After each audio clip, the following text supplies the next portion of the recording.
अश्व और युद्ध के बारे में कुछ मत कहिएगा। कुश,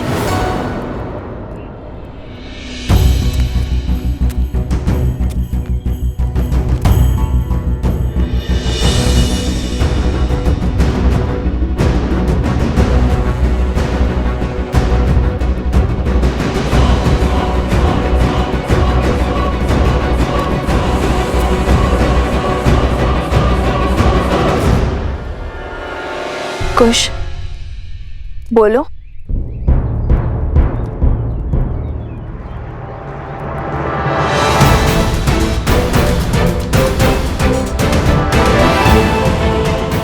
कुश, बोलो क्या हुआ? वन देवी,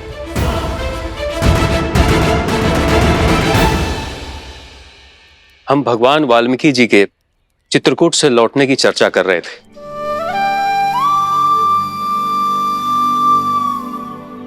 अच्छा,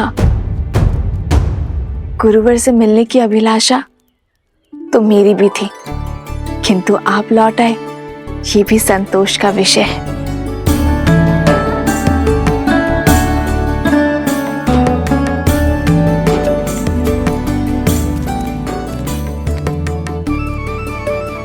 अच्छा है। वैसे कुश, तुम इतने शीघ्र कैसे पहुंचे?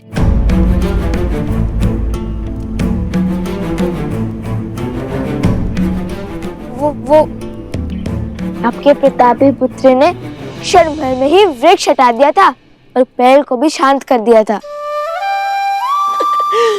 अब सब ठीक है ना सोम?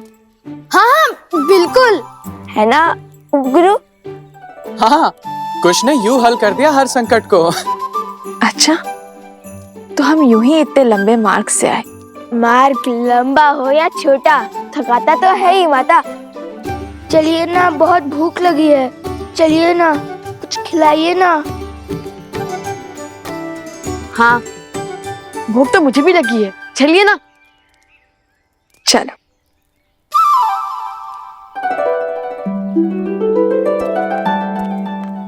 भैया, मैंने तो केवल धनुष उठाया, बाण साधा और ये किया, और उससे पेड़ खत्म हो गया। ना जाने किस माया, किस शक्ति की चपेट में आ गए थे हम।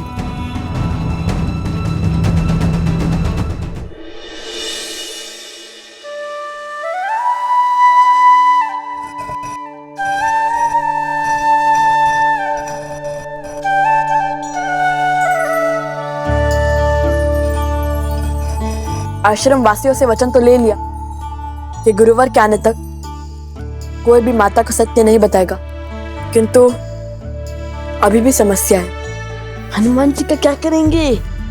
भूख तो उन्हें भी लगी होगी ना।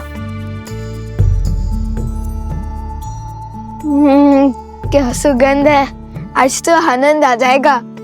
कुश, इतने स्वार्थी हो तुम। मुझे हनुमान जी की चिंता हो रही है और यहाँ तुम भोजन के सुगंध का आनंद ले रहे। ऐसी बात नहीं है भैया, मुझे भी हनुमान जी के विचार ही आ रहा है।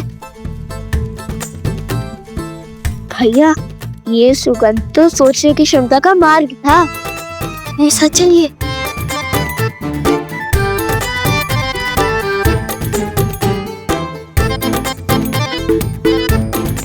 अरे कुश, रुको।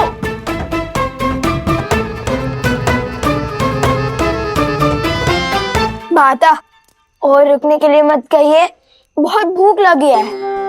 आज आपको ढेर सारा स्वादिष्ट खाना बनाना पड़ेगा, इसलिए हमने सोचा आपकी सहायता कर दे। मेरी मदद करने के फेर में मेरा कार्य मत बढ़ाओ। धुले हुए चावल में जल डाल के जल व्यर्थ कर दिया ना तुमने। कोई बात नहीं माता, भ्राताश्री है ना, वो और जल ले आएंगे, है ना? वैसे एक बात बताओ, आज इतने अधिक पकवान की क्या आवश्यकता है तुम्हें? माता, तन की थकान और पेट की भूख बढ़ा देता है माता। और सोचा सोम को भी आपके हाथ का बना स्वादिष्ट भोजन खिला देंगे। उसने इतनी सहायता जो की है हमारी। तो बताओ, क्या बनाऊं मैं?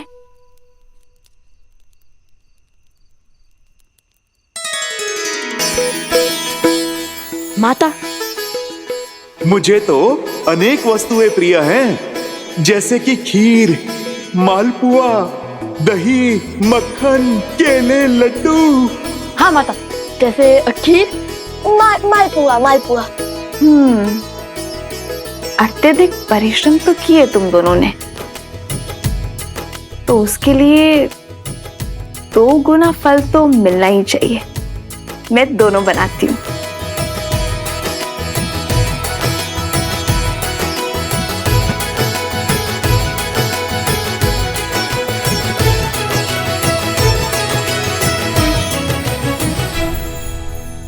ये लीजिए माता, सामग्री। माता, तनिके तुलसी भी डाल दीजिए, उन्हें बहुत भाती है। तुलसी?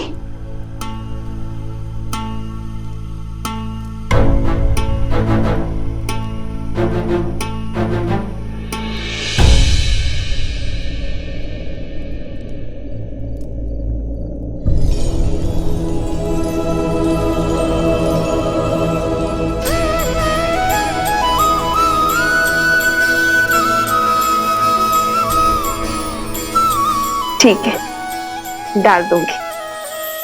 अब तुम दोनों यहां से जाओ। मेरी सहायता करने से अधिक हुड़दंग मचा रहे हो। चलो जाओ।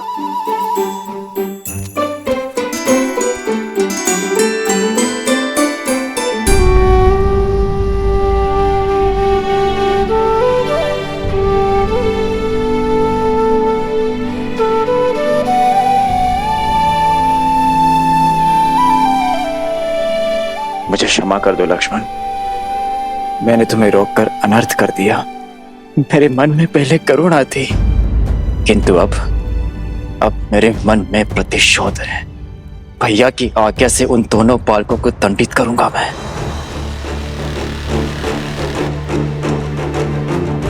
सूर्य की पहली किरण के साथ हम प्रस्थान करेंगे।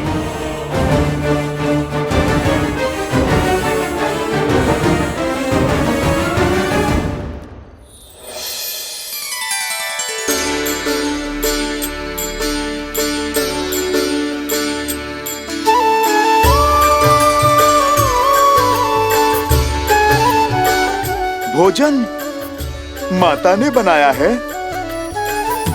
बहुत स्वादिष्ट है ना। सोमकर्ण को छका कर आए हैं। वो क्या है ना, उसी के नाम से तो हमने माता से इतना सब कुछ बनवाया है। वैसे हम असत्य नहीं बोलते, किंतु बंदी को भूखा भी तो नहीं रख सकते ना।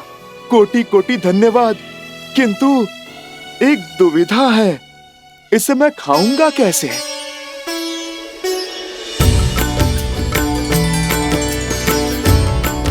हम है ना, यदि आपको कोई संकोच ना हो तो हम दोनों आपको अपने हाथ से खिला दे। संकोच नहीं, मेरे जीवन का सबसे बड़ा संयोग है ये। स्वयं प्रभु श्री राम के क्या? परम भक्त स्वयं प्रभु श्री राम के परम भक्त मुझे अपने इन हाथों से खिलाएंगे। माता को कोई संदेह तो नहीं हुआ? भोजन के समय मन में उल्लास होना चाहिए, प्रश्न नहीं। और हम दोनों की चतुराई के समक्ष किसी को संदेह कैसे हो सकता है? आप निश्चिंत होकर खाइए। हमें समय पर आश्रम भी लौटना है, अन्यथा माता को सत्य में संदेह हो जाएगा।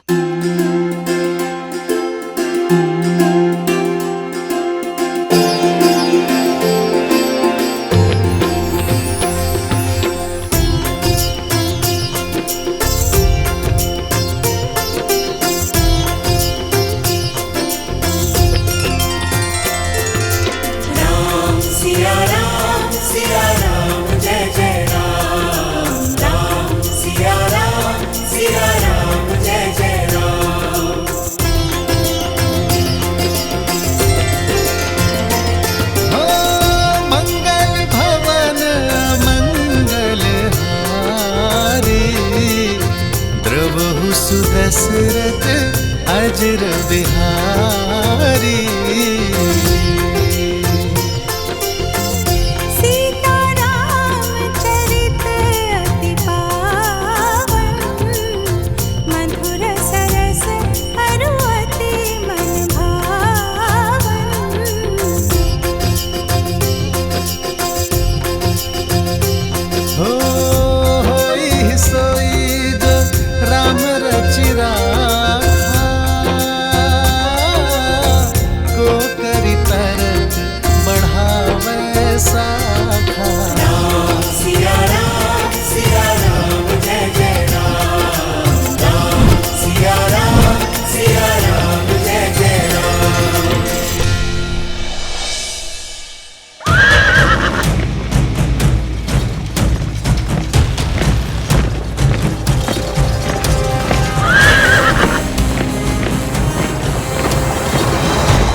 ओम सूर्याय नमः।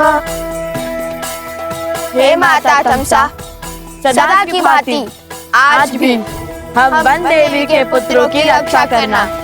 मैं एक बार आपसे पुनः कहता हूँ, बात को बढ़ाने से अच्छा है एक बार बात कर लेना।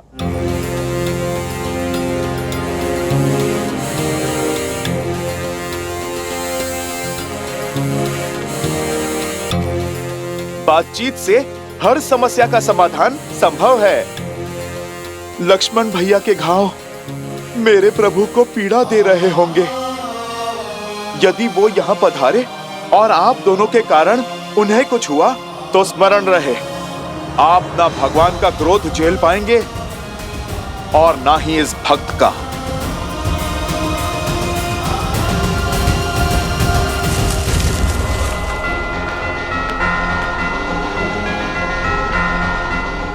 इस संसार का कोई संकट नहीं जो शब्दों से ना सुलझ सके। समझ गए, सब समझ गए। किंतु एक बात है जो समझ में नहीं आ रही। श्री राम के भक्त को उनके विरोधियों की इतनी चिंता क्यों? जिन्होंने आपके प्रभु का अश्व पकड़ा, उनके काज में विघ्न डाला। राम काज सफल बनाने वाले हनुमान जी भला हमारी सहायता को क्यों तत्पर हैं? लवकुश मेरे ही पुत्र। आप राम काज पूर्ण करने में असफल रहे। मुझे मेरे प्रभु को कुछ समझाने की आवश्यकता नहीं है। वो तो मेरे हृदय में बसते हैं। वो मेरा मन स्वयं ही पढ़ लेंगे। किंतु आप दोनों को अब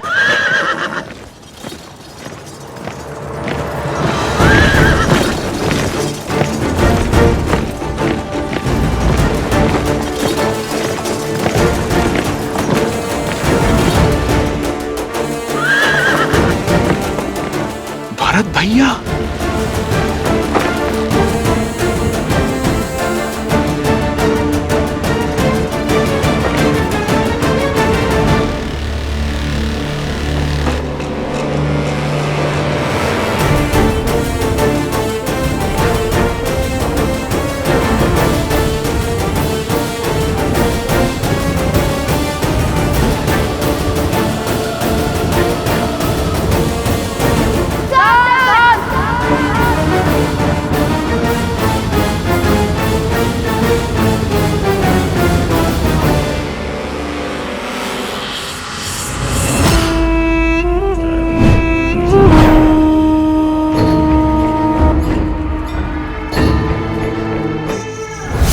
ये द्वंद्व नहीं, शुभ अवसर है जो एक साथ मेरे सारे लक्ष्य भेद देगा। सारे लक्ष्य? जब भरत और लवकुश लड़ रहे होंगे तब सीता अकेली होगी, और इस समय तो वो त्रिकालदर्शी वाल्मीकि भी आश्रम में नहीं है। ऐसे में सीता की सहायता करने वाला कोई नहीं होगा। हम सीता का वध करेंगे।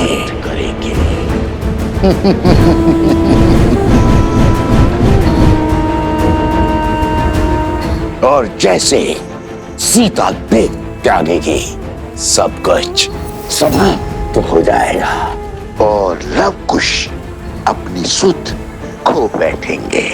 और तब उस क्षण का लाभ उठाकर हम अश्व को भी मार गिराएंगे। और जैसे ही राम को इस बात का बोध होगा, वो लव और कुश को अपने हाथों से मृत्यु देगा। और जब सत्य ज्ञात होगा कि उसने स्वयं अपने पुत्रों का वध किया है, तो वो ग्लानि में स्वयं को समाप्त कर देगा। किंतु इस योजना का आरंभ सीता की मृत्यु से कैसे होगा? सीता को मारने का कार्य कौन करेगा?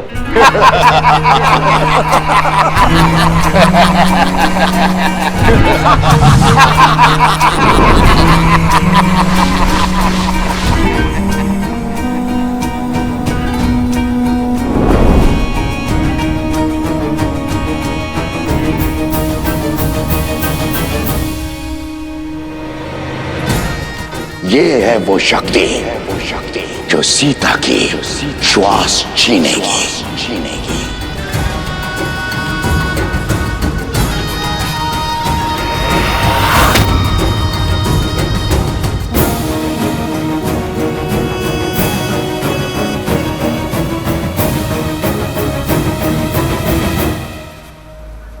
अब सुनो कि तुम्हें क्या करना है।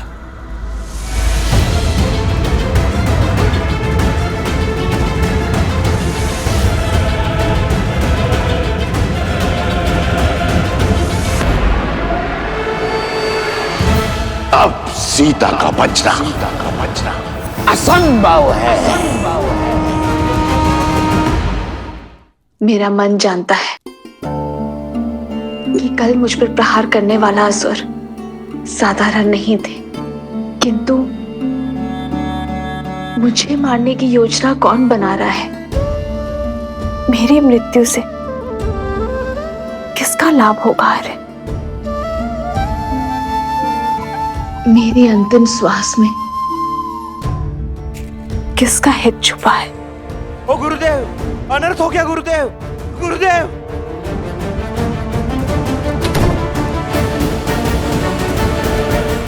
ओ गुरुदेव, अनर्थ हो गया गुरुदेव, अनर्थ हो गया।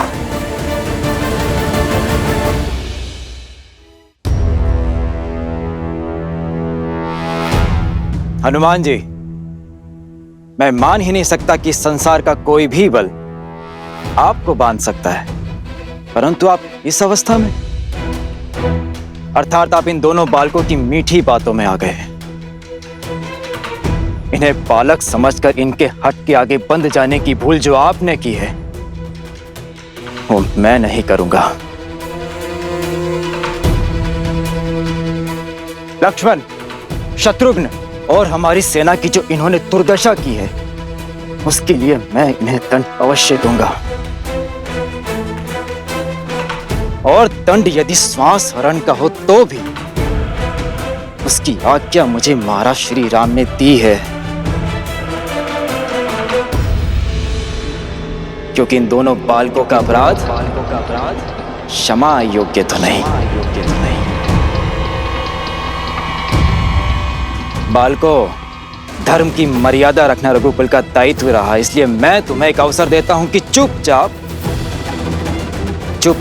अश्व मुझे लौटा दो, या फिर अपनी मृत्यु के लिए सज्ज हो जाओ तुम दोनों।